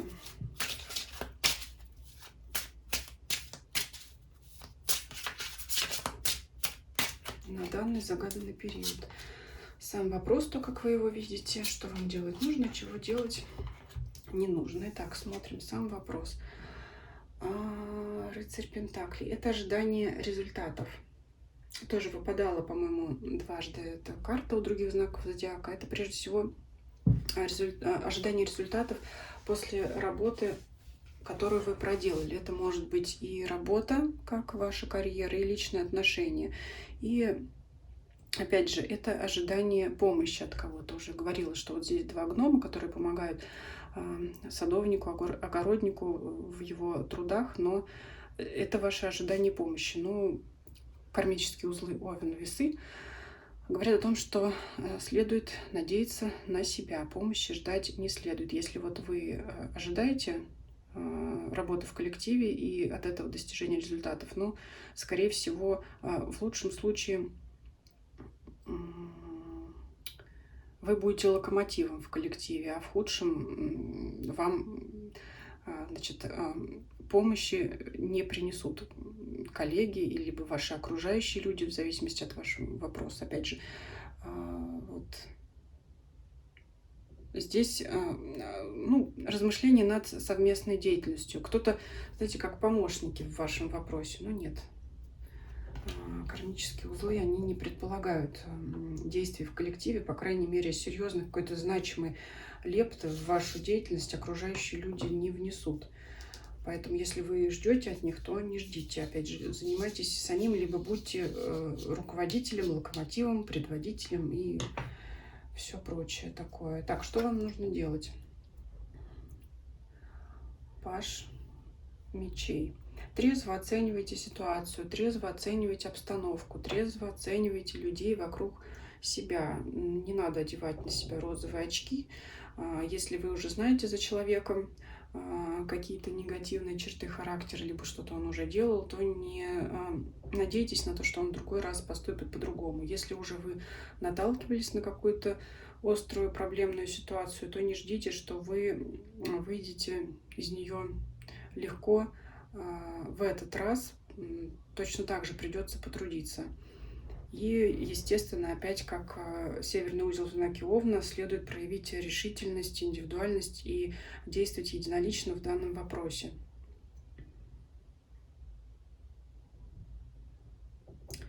Давайте посмотрим, может быть, еще что-то тут карта. Ну, это в целом трезвый ум. Карта не предполагает действия, это предполагает трезвую оценку ситуации либо людей. И это это обстоятельство вам поможет в достижении ваших целей. Если вы уже знаете, что в прошлый раз ваши коллеги неверно составили отчет, но не надейтесь, что они составят его в этот раз правильно. Если партнер по личным отношениям повел себя как-то не очень красиво в прошлый раз, в определенных обстоятельствах, не ждите, что в этот раз он исправится. То есть, ну, опять же, надейтесь на себя, не ждите чудо, как говорят, чудите сами, но в хорошем смысле слова. Не надейтесь на других, делайте сами. Чего делать не стоит? Ну, не стоит наивно относиться, опять же, к вещам, да, как я уже сказала, следует трезвым взглядом смотреть на окружающих людей, на обстоятельства вокруг себя. Не следует надеяться, что вам повезет, потому что карта шута или дурака — это, как говорится, знаете, когда человек несведущий, ему везет, как говорят, в игре новичкам везет, да? Тем, кто первый раз играет в какую-то новую для себя игру, обычно он побеждает. И это не говорит о том, что опытные игроки ему поддаются. Действительно везет. Но вот вам в данный период на везение надеяться не следует, а следует надеяться на свой опыт. И тогда вы достигнете результатов. Вот здесь, сейчас еще посмотрим карту внешних обстоятельств. Опять же, так же, как и в предыдущего знака Стрелец, карта не предполагает активных действий. Все-таки пентаклевая масть статичная, и она говорит о том, что вы уже до этого периода, то есть до 18 июля, до смены кармических узлов проделали очень важную работу, может быть, кто-то очень тяжелую работу проделал, и в этот период, скорее всего, вы получите свои результаты. То есть это год, ну, период, не год, а период больше года, получения результатов, получения урожая, достижения своих целей, но, тем не менее, не забывайте о том, чтобы трезво оценивать обстановку вокруг себя. Давайте посмотрим, что не зависит от вас. Император. Ну вот опять же у кого-то тоже выпадала данная карта, которая говорит о том, что влияние внешнее на вас будут оказывать глобальные события в мире, как, например, изменение законодательства в какой-то сфере. То есть это может коснуться вас. Если, например, опять привожу пример, да, все ситуации предусмотреть не могу. Если изменился какой-то закон в вашей сфере деятельности, занимайтесь сами, более того, следите за этим. Паш мечей может говорить именно о том, что мы следим и наблюдаем за ситуацией.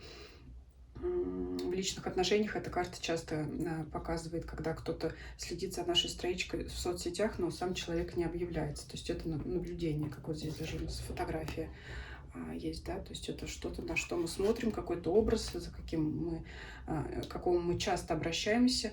Поэтому, если изменились какие-то законы в вашей сфере деятельности, карты даже советуют следить. Это единственное, в чем вы себе можете помочь, и не надеяться на то, что там вы где-то можете легко проскочить. То есть результаты у вас будут однозначны, но тем не менее следите за ситуацией, за обстановкой в мире. Вот здесь вот карта вам советует так.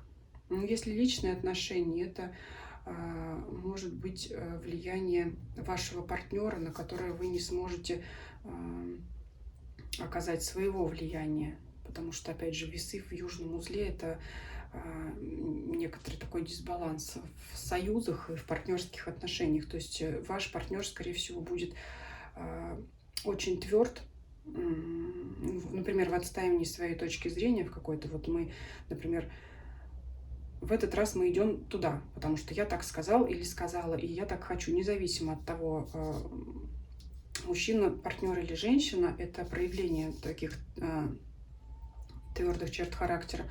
То есть и вам вряд ли удастся его побороть. Ну и здесь расклад у вас такой более пассивный, скажем так, вы сами-то, может быть, не захотите с кем-то бороться, препятствовать своему партнеру. Здесь больше карт указывает на человека. Ну, если смотрите, если у вас вопрос касаемо либо личной жизни, либо ваших коллег, скорее всего, ну, может быть, начальник, да, здесь все-таки это император, это такая карта как руководство, руководителя, предводителя, вождя там племени, что-то тут как вот больше руководство и начальник могут ставить такие условия, ну, которые могут препятствовать достижению вашей цели, но, как я уже сказала, уже у вас будет период получения результатов. А если что-то будут какие-то нововведения, но это еще наступит не скоро, либо в последующих периодах, либо, ну, если вдруг придет какой-то строгий начальник, вы можете опасаться от него каких-то действий, но на получение, например, премии вашей за уже проделанную работу это никак не повлияет, потому что на заслуженное все будет в ваших руках. Ну, здесь какие-то, может быть, ужесточения условий, да, там может быть более строгий режим. Если кто-то там привык бегать по магазинам, то, может быть, придется это прекратить. Но что какие-то такие строгие правила, это проявление твердости в любых партнерских отношениях. Отсюда будет вот, знаете, такое нежелание, может быть, подчиняться, потому что, опять же, южный узел в весах – это нежелание вот партнерства, нежелание подчиниться, но, тем не менее, особого влияния не окажет. Так, спасибо за просмотр, козероги. Переходим к следующему знаку. Водолей.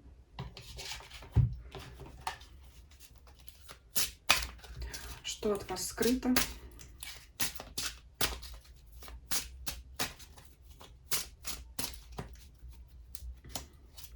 В загаданный период, либо обстоятельства непреодолимой силы, что для вас явно. То, как вы видите, вопрос, сама характеристика данного вопроса, что вам делать нужно, чего делать не стоит. Итак, что за вопрос у нас? Это желание достичь своей цели, это желание получить известие о том, что пришла пора наконец-то реализовать свою идею, реализовать свою цель. Я уже рассказывала в этом видео, по-моему, эта карта выходила у Тельца, но в другой позиции. Там немножко я по-другому ее трактовала, но здесь именно там выпадала карта как совет, а здесь карта выпадает как уже ваше знание этого вопроса и восприятие именно его вами. То есть вы уже, как бы, знаете, на низком старте, стоите на стреме. Везде здесь у нас огонь, девушка сидит у камина, вокруг зажженные красные свечи. Красный цвет – это, как известно, цвет активности, целеустремленности, в чем у нас проявляется северный узел в знаке Овна, да, это у нас вот все, мы уже как бы ну, как я уже сказала, на старте идем вперед. И вот остается, знаете, как последний звоночек, то есть получение какого-то вот известия вот о том, что все, выходим, да, все, оделись, выходим, да. Здесь что остается, только одеться и вперед. И для этого нам нужно получить какое-то вот известие, как я уже говорила. Это может быть либо непосредственно вам бумажное письмо, электронное письмо, это может быть информация, услышанная случайно на улице от прохожих, это может быть информация, когда вы смотрите телевизор, выпуск новостей, там, ну, либо что-то в интернете там что-то прочитали. То есть это какой-то как толчок, вот какое-то известие, событие о том, что вот вы узнали, и все, выходим. То есть девушка здесь уже собралась, но вот последняя вот ждет последнего вот как бы звоночка, чтобы все вперед выдвинуться. То есть здесь у водолеев вы уже знаете, к какой цели вы идете. Скорее всего, цель у вас одна, и она главная. Если что-то там еще, какие-то мелкие сопутствующие цели, то все желания, все мысли, все намерения ваша устремлена в одну точку. Что вам делать нужно? Смотрите, если кто-то вдруг чувствителен к критике окружающих, то вот с этим надо бороться. Если вдруг кому-то будут закрадываться такие мысли, потому что ну, нет. И все-таки по данной кармической оси кармических узлов надо будет бороться самим. Есть люди, которые вас будут утешать, если, например, кто-то вот внушит вам сомнения в том, что вы можете не достичь вашего желания, не добиться вашей цели. Будут люди, которые будут вас поддерживать, независимо от того, что южный узел в весах, который говорит о том, что любые партнерства, коллективы распадаются. Здесь, скорее всего, я бы эту карту трактовала, что утешать вас кто-то о вас переживать будет, если вы вдруг расстроитесь в процессе достижения вашей цели, но вряд ли это утешение вам поможет. Поэтому вам нужно проявить решительность, целеустремленность, активность именно к тому, чтобы как бы прокачать, если можно так сказать, свой ум, свои мысли, свое сознание к тому, чтобы перебороть вот этих вот мелких пакостников самим, потому что никто не внушал вам, что вы, например, недостойны, либо не сможете этого добиться, либо кто-то будет критиковать вашу деятельность. Поэтому даже вот сочувствие, помощь от окружающих, она не будет обладать должной силой, в должной мере вас поддерживать. Здесь вам именно тот период, когда вам придется научиться самому или самой преодолевать внутренние сомнения, либо критику со стороны. Чего делать не стоит. 4 жезлов. Ну, опять же, не стоит почивать на лаврах. Если у вас будут первые успехи в достижении вашей цели, то есть, например, ну, первые пошли продажи, либо кто-то там, первые какие-то концерты, первые галереи, там, да, ну, масса всего.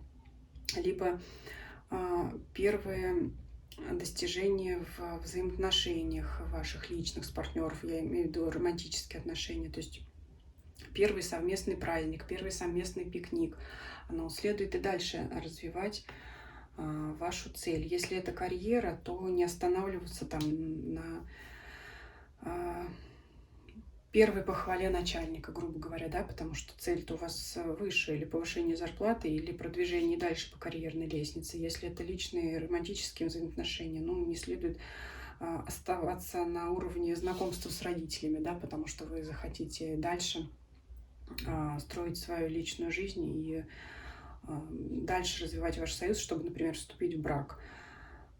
Если это просто новые знакомства, новые свидания, ну, следует, может быть, подумать, может быть, следует встретиться с этим партнером еще раз, да, то есть, ну, вариантов масса для того, чтобы развивать. Если вы вдруг засомневаетесь, может быть, для кого-то следует назначить второе свидание, где партнер, может быть, еще себя больше раскроет. Ну, очень разные могут быть события. Если торговля, да, то первые...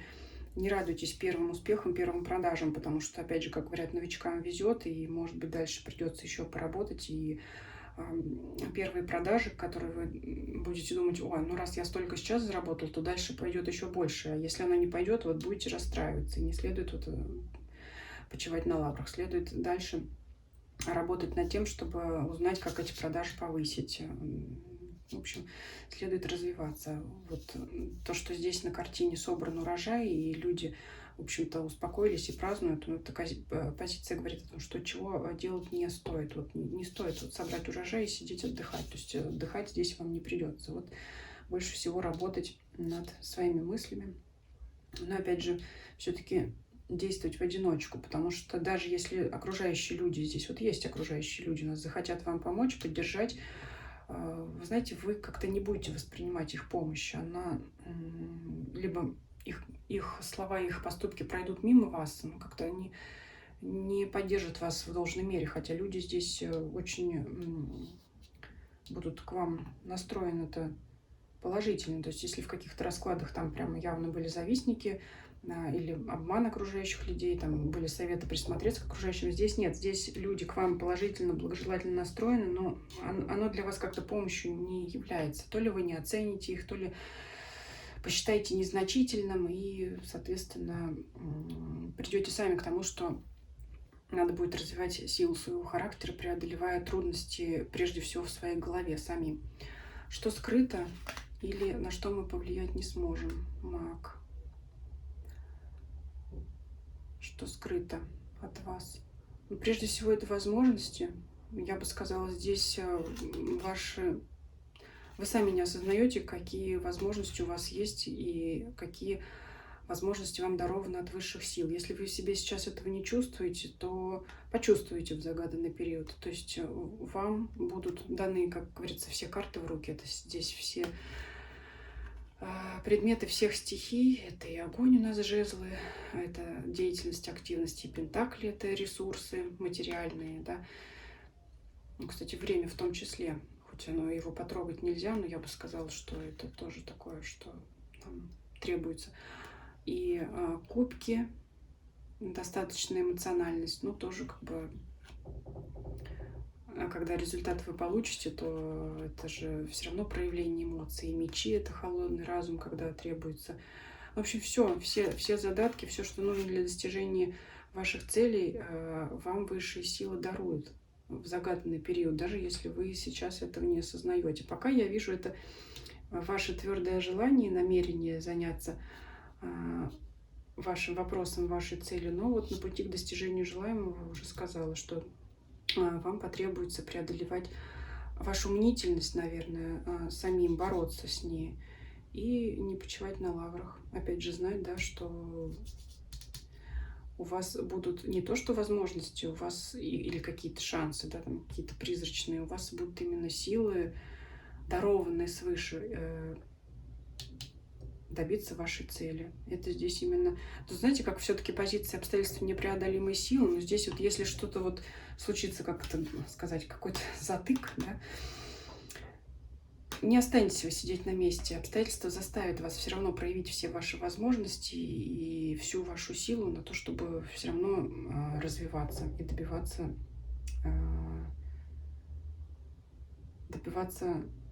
желаемого. То есть с этого поезда как-то спрыгнуть не придется. То есть если возникнут сомнения о том, чтобы он где-то в середине пути бросить это все, и, наверное, я вот не смогу, не получится, нет. Сможете и получится. Ну, вот. Сами в себе эту силу почувствуете. Спасибо за просмотр. Переходим к следующему знаку зодиака. Это у нас рыбы. И давайте посмотрим, что в загаданный период ожидает рыб в позиции тайного, скрытого, либо обстоятельств непреодолимой силы. Что явно для вас в загаданный период? Сам вопрос.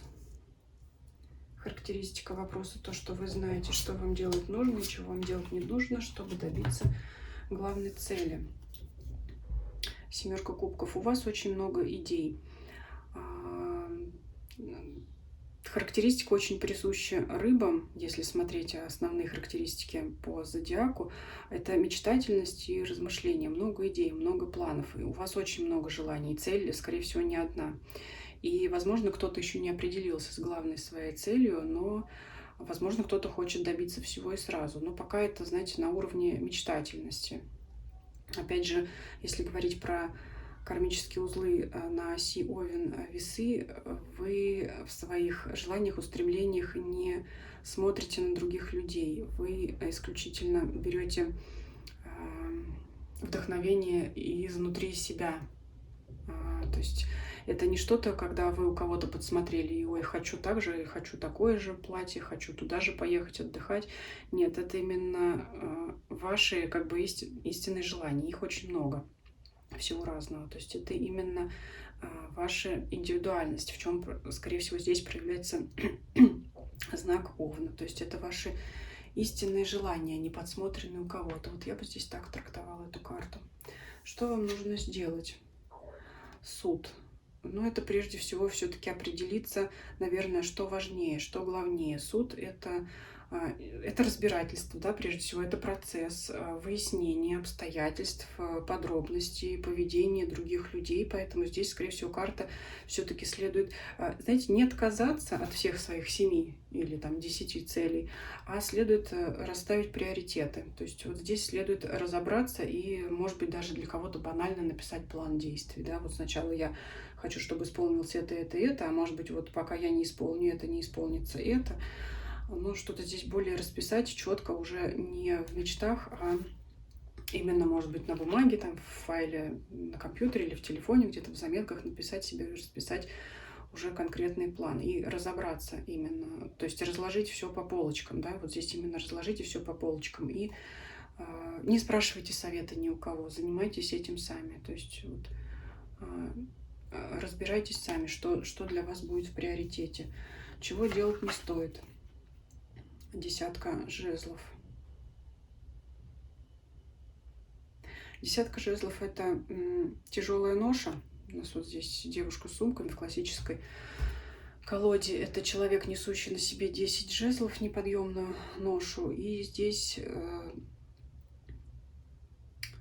может быть, знаете, вот в порыве своей мечты, когда она вас увлечет, не ожидайте того, что все придет к вам легко. Уж слишком много планов, слишком много желаний, которые вы непременно хотите исполнить все. И вот в процессе своих мечтаний вы можете забыть о том, что все и сразу будет исполнить очень тяжело.